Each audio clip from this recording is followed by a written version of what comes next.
जय हिंद, जय महाराष्ट्र. बरेच दिवसांनी आज ब्लॉग बनवू इच्छितो.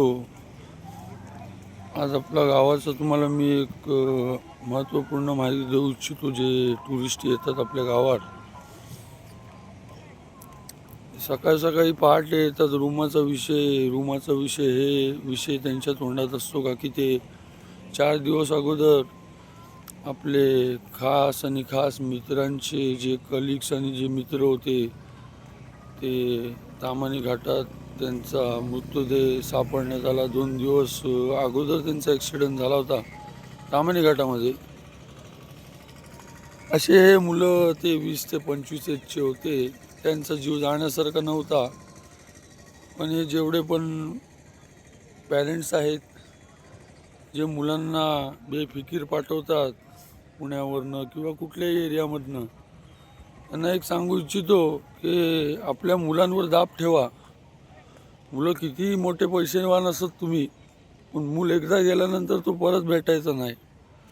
आणि आज तसाच झाला. 4 दिवस अगोदर ताम्हाणी घाटात ते 6चे 6 मुलं जे 20 ते 25 एजचे होते, त्यांनी काय आयुष्य बघितलं पण नव्हता. पैशाच्या जोरवर ते कारमधून निघाले रात्री 1च्या सुमारास. काय गरज होती?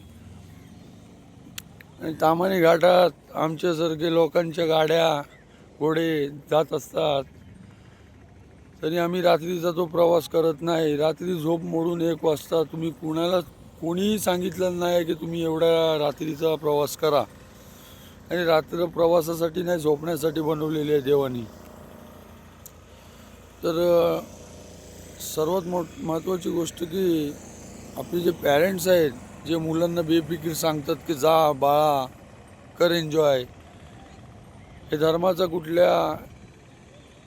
हा धर्माचा विषय नव्हे, एक माणुसकीचा विषय आहे. त्याच्यामुळे हा व्लॉग बनवू इच्छितो. सर्वांनी लक्षात ठेवा की आपला मूल हा एकदा गेला की तो परत येणार नाही. आणि मुलांना पण सांगतो की आपल्या आईवडिलांचा मान ठेवा. जर ते नाही बोलत असतील तर कुठलाही काम, फिरण्याचा काय आणि काय तुमचे डिसिजन्स काय लाईफचे, ते घेऊ नका.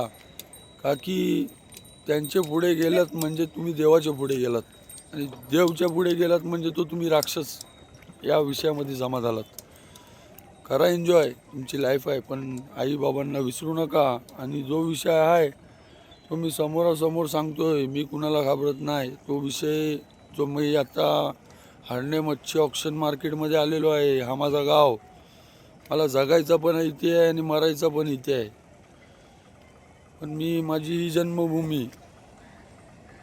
मी सर्वांना बोलू इच्छितो की तुम्ही या, टुरिस्ट म्हणून या. तुमची जे ते कार्यकाल असतो आमच्या गावात, तो प्रेमाने या, एन्जॉय करा. आणि एन्जॉय करून तुम्ही घरच्या परतीला जाताना, तुम्ही येताना आपला जीव सांभाळून विषय जो काय आहे तो करा. की जीवाच्या अधिक काहीच नाही.